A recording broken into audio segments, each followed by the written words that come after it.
Muy buenas amigos y bienvenidos una vez más a su canal de Smart Investor. Hoy vamos a estar analizando en profundidad Pexi. Ya la semana pasada analizamos en profundidad United Health Group. Por cierto, muchas gracias por tantas visualizaciones y likes que ha tenido este video. Tuvimos casi 15.000 visualizaciones y más de 1.200 likes. Y bueno, voy a empezar con una serie de videos que se llaman Oportunidad del Siglo o Trampa de Valor. Y ya tuvimos la primera entrega con United Health. Entonces, ¿qué es lo que vamos a estar haciendo? Muy sencillo, ver si a los precios actuales Pexi es una muy buena oportunidad para un portafolio de trading, largo plazo, dividendos. Vamos a ver todas estas opciones o realmente es una trampa de valor. Para ello vamos a estar analizando en profundidad el negocio de Pexi, a qué se dedica, cuál es su competencia, por qué está cayendo tanto, qué perspectiva de crecimiento tiene para los próximos años. Incluso vamos a ver qué estrategias de opciones podríamos utilizar con la misma y mucho más. Vamos entonces a comenzar con el video de hoy, que tenemos muchísimo contenido para revisar. Lo primero que quiero traerles esta gráfica es una comparación del rendimiento de las acciones de Pepsi y Coca-Cola desde que ambas empezaron a cotizar en bolsa alrededor de 1968. Actualmente Pepsi ha dado un rendimiento de más del 17.000%, mientras Coca-Cola ha dado un rendimiento del 10.800%. Muy buen rendimiento en ambas compañías, pero Pepsi sigue dando mucho más rendimiento que Coca-Cola a largo plazo. Ahora, si nos vamos a los 5 años últimos, vean qué interesante. Hasta aproximadamente septiembre del año pasado, Pepsi incluso había tenido mejor rendimiento que Coca-Cola, había tenido un rendimiento bastante parecido. Sin embargo, a partir de ahí, Coca-Cola empezó a tener un buen rendimiento. Sin embargo, las acciones de Pepsi se desplomaron. De hecho, en los últimos 5 años, Coca-Cola ha dado un rendimiento del 53% y Pepsi ha dado un rendimiento negativo de casi el menos 2%. Y todo empezó más o menos septiembre, mayo del 2024. Entre esos meses es que empezaron los problemas de Pepsi. Hasta ese momento habían tenido un rendimiento muy similar. Entonces, vamos a ver qué fue lo que pasó durante este periodo. Primero tenemos que irnos al último reporte de ganancias de Pepsi, que fue un reporte de ganancias bastante débil. Podemos ver aquí que los ingresos cayeron 1.8%, incluso con el impacto del cambio de moneda en el extranjero cayeron un 3% y las ganancias por acción también vinieron con un 10% por debajo del mismo trimestre del año anterior. Si tenemos en cuenta el cambio de moneda tuvo un impacto del menos 4%. Así que en términos generales fue un reporte débil, mucho más débil de lo esperado, viendo que la compañía no estaba creciendo. Si nos vamos incluso trimestre tras trimestre, vamos a verlo con más claridad. En el primer trimestre de 2024 los ingresos fueron de 18.2 billones, cuando en el primer trimestre del 2025 fueron de menos de 18 billones, es decir que fue una caída interanual. Vemos que también el net income, las ganancias netas, pasaron de 2 billones a 1.8 y las ganancias por acción, tanto basic, las básicas como las diluidas, disminuyeron de 1.49 dólares por acción a 1.33. Es decir, que realmente hasta ese momento habíamos estado bastante bien, pero tuvimos unos reportes de ganancias débil y a partir de ahí las acciones empezaron a caer. Entonces, más o menos entendemos qué fue lo que pasó con Pepsi. Vamos a mostrar algunas gráficas, vamos a tratar de entender el negocio de Pepsi, vamos a tratar de ver por qué es que están cayendo estas ventas y estas ganancias. Pepsi tiene alguna de las marcas más reconocidas en el mercado, opera en más de 200 países, lleva más de 50 años aumentando dividendos, así que tiene una gran reputación. Vean algunas de las marcas más conocidas de la compañía: Lay's, Cheetos, Quake, Doritos, Tostitos, que bueno, por lo menos aquí en Estados Unidos son muy populares. También tenemos otras marcas de bebidas como Pepsi, Gatorade. Ellos también operan algunas de las bebidas de Starbucks. También tienen exposición a otros sectores un poco más saludables. Vamos a verlo un poco más adelante. Y como vemos acá, venden en más de 200 países y territorios. Así que es un negocio muy diversificado. Dentro de esta diversificación tiene mucho peso el área de Norteamérica. Vamos a verlo en un momento. Fíjense que ellos se dividen, por lo menos sus reportes de ganancia, en 6 regiones geográficas. Y vemos que durante sus últimos reportes de ganancia, Pepsi Food North America, es decir, ventas de comida en Norteamérica, cayeron un 2%. Y las ventas de bebidas en Norteamérica apenas crecieron un 1%. Si nos vamos acá un poquito, porque si vemos hay otras regiones geográficas, por ejemplo las ventas de franquicias internacionales de bebidas subieron un 7% y también las ventas en Europa, Medio Oriente y África subieron un 8%, incluso Latinoamérica un 3%. Podríamos decir, ok, entonces en algunas regiones subió mucho las ventas, pero en otras cayeron. Aquí es donde tenemos el problema. Si nos vamos a los datos adicionales, el 69% de sus ventas vienen de Estados Unidos, 9.5% de México y en tercer lugar Canadá con un 5%. Es decir, que Norteamérica representa casi el 80% de las bebidas de la compañía. Disculpen, de las ventas de la compañía. Esto significa que incluso si en algunas regiones geográficas tuvo un buen rendimiento las ventas, esta caída en algunas regiones claves como Norteamérica significó una caída en los ingresos de la compañía. Que vamos a echarle un vistazo un poco más con detalle al reporte de ganancia en apenas un momento. Antes de pasar al reporte de ganancia, vamos a ver algunos de los principales competidores de Pepsi. Vemos que en el área de bebidas, agua, jugos y bebidas energéticas tenemos a Coca-Cola. En la parte de bebidas, snack y cereales a Nestlé. En el área de cereales, snack y alimentos empacados, Kellogg. Tenemos a Mondelez también como competidor en galletas, chocolates y snack. Y también tenemos a Pepper, Dr. Pepper en refresco y bebidas regionales, aunque ellos son dueños de parte del negocio de Peppers. Dicho esto, vámonos con el reporte de ganancia. Ya habíamos visto este cuadrito donde veíamos la caída en las ventas en algunas regiones claves. Podemos ver aquí cómo los net revenue, los ingresos totales cayeron en unos 300 millones trimestre tras trimestre. Algo positivo es que los costos de ventas también cayeron. Esto hizo que prácticamente el margen bruto de la compañía se mantuviera en torno a unas ganancias brutas de 10 billones. Es decir, que los gastos bajaron, lo cual fue positivo, aunque las ventas por supuesto que también bajaron. Habíamos visto también que la cantidad de ganancias por acción cayeron, recompraron acciones, los vamos a ver un poco más adelante. Eso es algo positivo, la compañía sigue recomprando acciones. También algo positivo que tuvimos es que la cantidad de cash usado en actividades operativas disminuyó. Es verdad que siguió siendo negativo, pero bueno, fue menos negativo que lo que tuvimos en el mismo trimestre del año anterior, así que la compañía, al menos el flujo de caja no se vio tan comprometido. Así que tuvimos algunas cosas buenas y malas en el último resultado trimestral, aunque por supuesto las cosas negativas tuvieron más peso.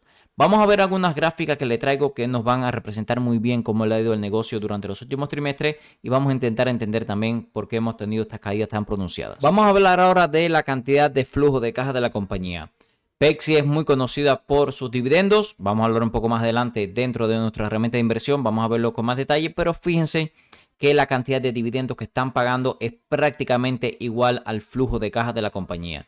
Recuerden que el flujo de caja de una compañía se destina no solamente al pago de dividendos, sino al pago de deuda, recompra de acciones, nuevas adquisiciones. Así que bueno, es muy importante el flujo de caja y vean que en el caso de Pepsi prácticamente el flujo de caja está igualado a la cantidad de dinero que pagan en dividendos. Esto por supuesto preocupa porque vemos aquí cómo el flujo de caja se ha mantenido estático mientras que los dividendos han aumentado.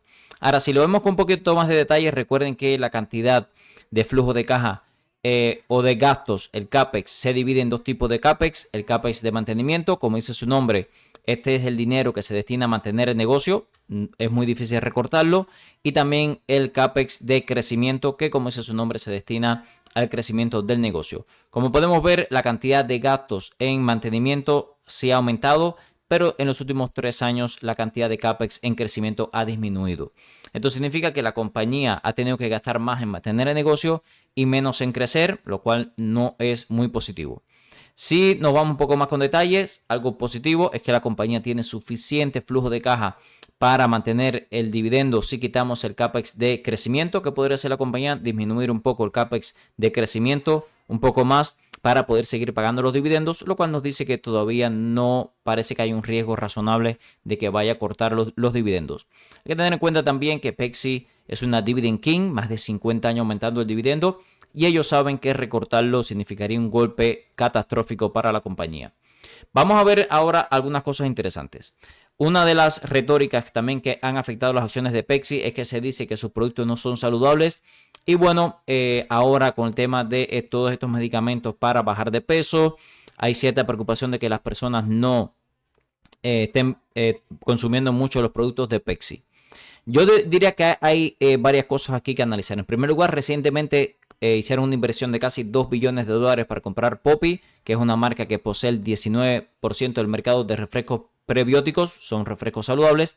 Esto causó un gran revuelo porque pareció un poco caro, pero fíjense el crecimiento de las ventas de Popis, que solamente en el 2024 ya vendió 500 millones y en el 2023 había vendido 100 millones. Es decir, que multiplicó por 5 las ventas año sobre año, que una inversión de 2 billones de dólares, 200 mil millones de dólares, podría haber sido un golpe estratégico bastante fuerte.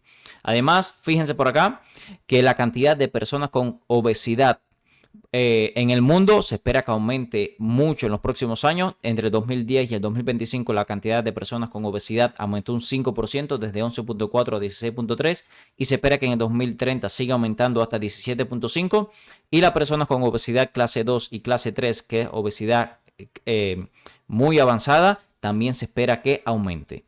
Así que no creo que esta retórica de que no se están consumiendo los productos de Pepsi porque las personas están comiendo más saludables sea razonable. Además, ya habíamos visto que las acciones de McDonald's, en primer lugar, vean el rendimiento que ha tenido y realmente McDonald's no vende para nada productos saludables. Y también tenemos el caso de Coca-Cola, por cierto, dos compañías que también tenemos en los portafolios, vean que también han tenido muy buen rendimiento.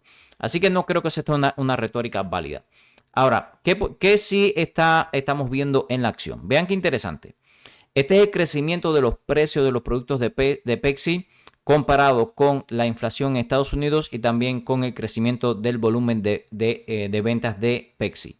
En primer lugar, una cosa que llama la atención, el incremento de los precios de los productos de Pepsi ha sido mucho más alto que la inflación en Estados Unidos. Durante 2021, Pepsi aumentó los precios un 5%, la inflación fue de 4.70%, razonable, ¿verdad? Ya en el 2022, cuando tuvimos el pico de inflación del 8%, Pepsi lo aumentó un 14%, 6 puntos por encima de la inflación. Ya aquí se resintió el volumen de ventas, no aumentó el volumen de venta. Y en el 2023, cuando la inflación fue del 4.10%, Pepsi volvió a subir sus precios un 13%. Y vean que el volumen total cayó un 3%. 2024, la inflación 2.9%. Pepsi volvió a subir 4% los precios, muy por encima de la inflación, y volvió a caer el volumen de ventas un 2%. ¿Qué me dice esto? Mientras Pepsi había mantenido un ritmo de crecimiento de los precios en torno a la inflación, el volumen de ventas había aumentado, pero en el momento que empezaron a aumentar sus precios mucho más agresivamente que la inflación, por supuesto se resintió el volumen de ventas. Entonces, ¿qué es lo que podríamos esperar? Simplemente que la compañía sea razonable, y mantenga un ritmo de crecimiento de los precios en torno a la inflación, incluso con el problema de ventas un poco por debajo. Otra cosa que tenemos, vamos a hablar un poco de la deuda, que siempre es muy importante en este tipo de compañías. Si estás buscando un broker confiable para operar desde Europa y Latinoamérica, mi recomendación es XTB.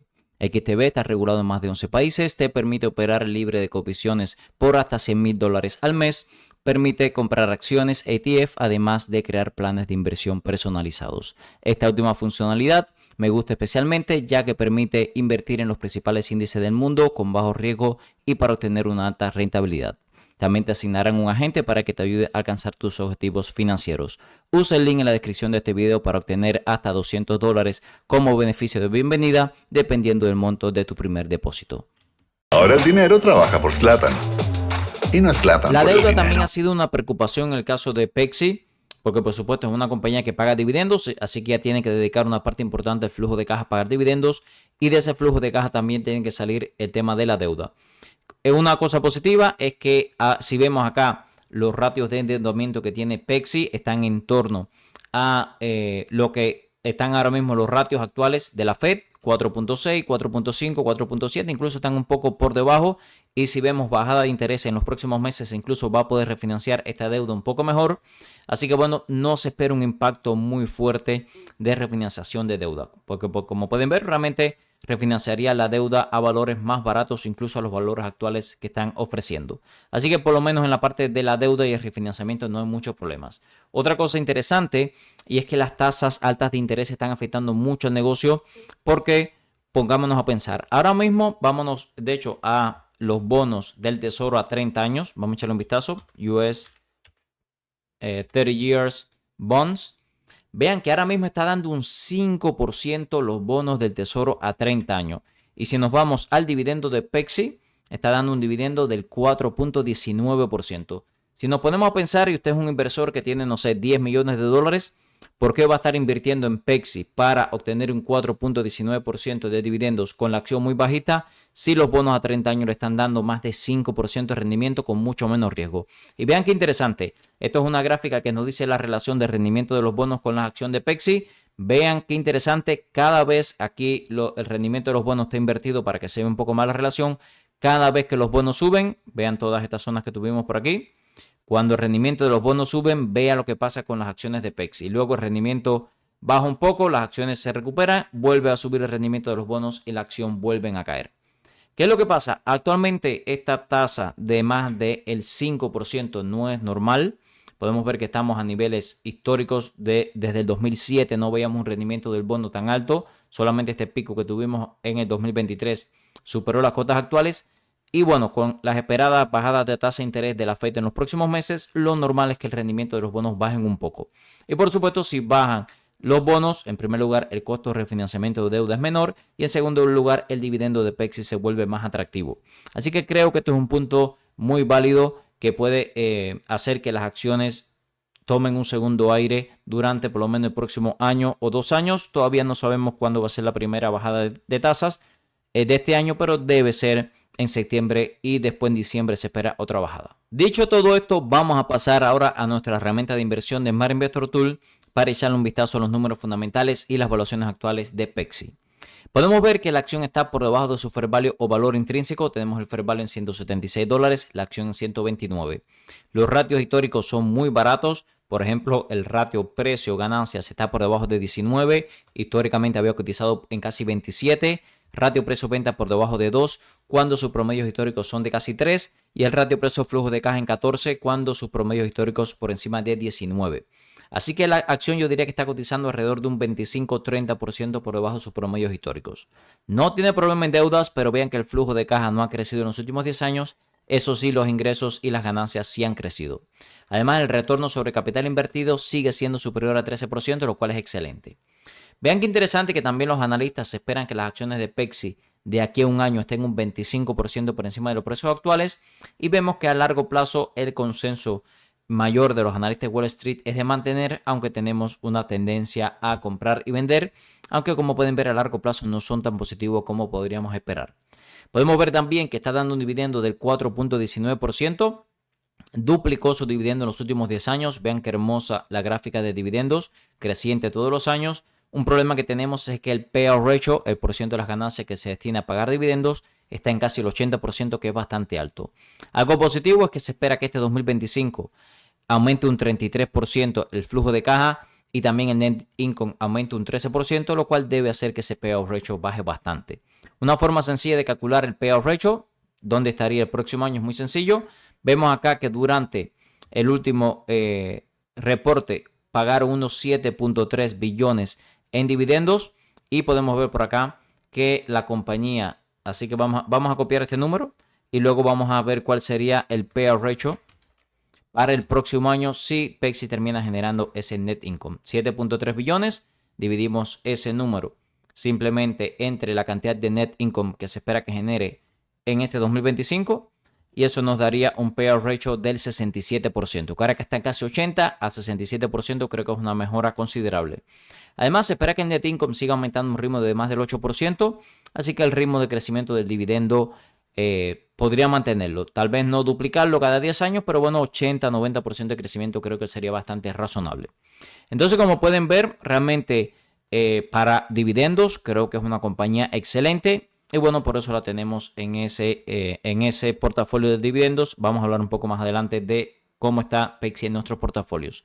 Vamos a echarle un vistazo más cercano a las métricas para calcular el fair value o valor intrínseco. Los invito a que revisen la descripción de cada uno de los videos del canal, donde tenemos nuestra herramienta de inversión de Smart Investor Tool, nuestras membresías con muchísimo contenido exclusivo para los miembros, nuestro servidor Discord, los brokers que usamos para inversión a largo plazo, nuestras redes sociales y muchísimos videos más donde pueden mejorar su estrategia de inversiones. Continuamos. Vamos a aprovechar este segmento también para calcular un precio objetivo de Pexi de aquí a 5 años.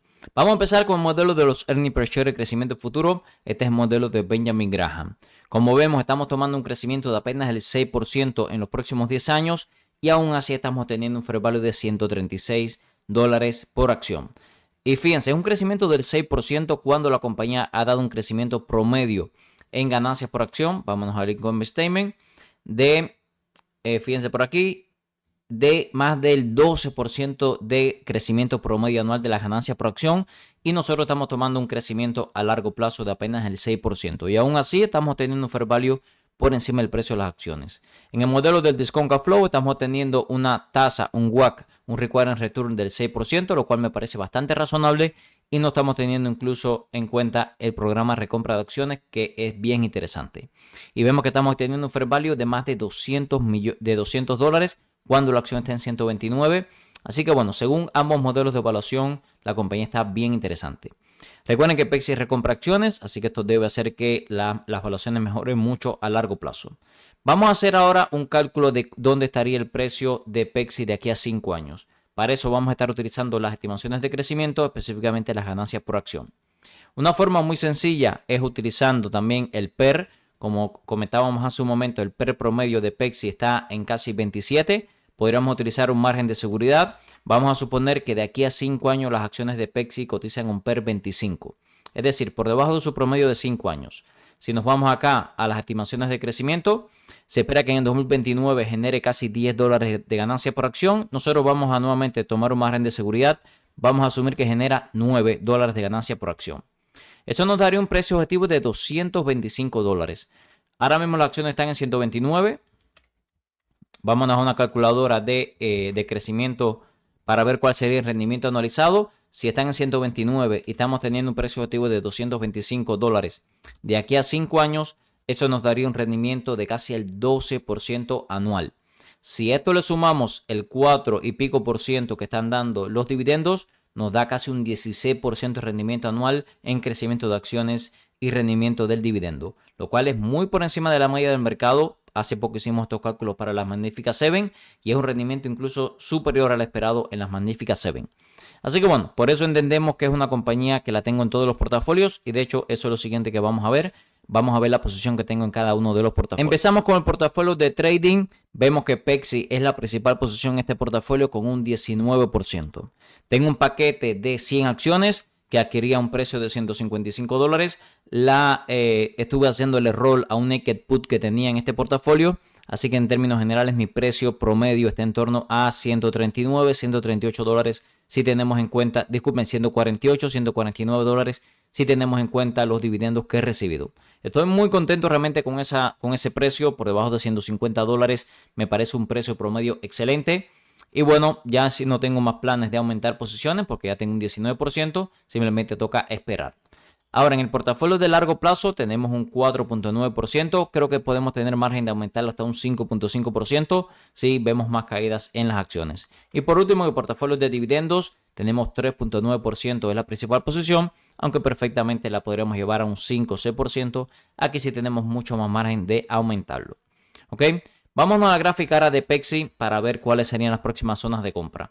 Hay que decir que ahora mismo estamos en una zona de soporte muy importante que fueron los mínimos del 2021. También fue zona de soporte en el 2020. Si rompe esta zona de los 129, $130, creo que no tenemos más ningún soporte importante. Eso es llamativo. De hecho, si trazamos un Fibonacci, vamos a trazar un Fibo desde los mínimos del 2020, que fue una zona de soporte importante, hasta los máximos anteriores. Vean cómo incluso rompimos la zona del Golden Pocket. Y la próxima zona importante que tenemos es el 786 de Fibo, que está en torno a los 120, $121. Ahí podríamos tener una zona de acumulación interesante. Es una lástima que haya roto la zona del Golden Pocket, que es toda esta zona que tengo marcada en amarillo. Vean cómo era una zona que había aguantado bastante bien, pero finalmente luego del reporte de ganancia tan malo que tuvo en el último trimestre, las acciones terminaron capitulando. Pero sin duda son unas valuaciones extremadamente atractivas los precios actuales. Vamos a echarle un vistazo de punto de vista de opciones que podríamos hacer con la compañía. Si les está gustando el contenido de nuestro canal, se pueden suscribir ahora mismo, activar las notificaciones para no perderse ningún video nuevo. También pueden dejar un comentario que respondemos 100% de los mismos y dejar un like y compartir este video para ayudar a que nuestra comunidad siga creciendo. Continuamos. Como le había comentado, ya yo había hecho operaciones con opciones, había hecho un naked put, empezó como un put credit spread, luego se convirtió en un naked put y finalmente terminé comprando un paquete de 100 acciones. La volatilidad ahora está bastante alta, hay VRAM en 83, así que está bastante bien para operar en el lado vendedor. Estamos hablando de naked put o put credit spread. Como pueden ver, ya tenemos el reporte de ganancias relativamente cerca. Faltan menos de 45 días. Vamos de todas formas a tomar esta operación en 55 días para julio 18. Aquí podríamos hacer, por ejemplo, un naked put en la zona de los $115 con esta operación. nos estarían dando $112 y tendríamos que invertir $1,151. En el peor de los casos, tendríamos que comprar 100 acciones a $115 si las acciones de PEXI están por debajo de estos $115 en esta fecha de expiración, julio 18. Tenemos un 85% de probabilidad de éxito, así que tenemos mucha probabilidad de que no esté esos precios. ¿Cuál sería la rentabilidad de esta operación? Vámonos por acá al Option Return Calculator. Este es un reporte que tenemos en nuestra herramienta. Nos están dando $112. Nos están pidiendo $1,151 de buying power y faltan 55 días para la expiración. Esto significaría que tenemos casi un 10% de rendimiento en ese contrato y anualizado sería casi un 65%, lo cual no está nada mal. Ahora, si quisiéramos aumentar un poquito la probabilidad, podríamos hacer un put credit spread. Incluso, bueno, no hay mucha liquidez en estos contratos. Fíjense que en $110 hay más de 1000, pero ya en 105 hay 840. Otra cosa que podríamos hacer es un LEAP. Un LEAP es un contrato a largo plazo, a más de un año. Por ejemplo, tomando junio 18 del 2026, faltan casi 400 días. Podríamos hacer un naked put en la zona de los $100. Aquí capturaríamos un poco más de crédito. Vean cómo podríamos capturar $268 de crédito. Ok.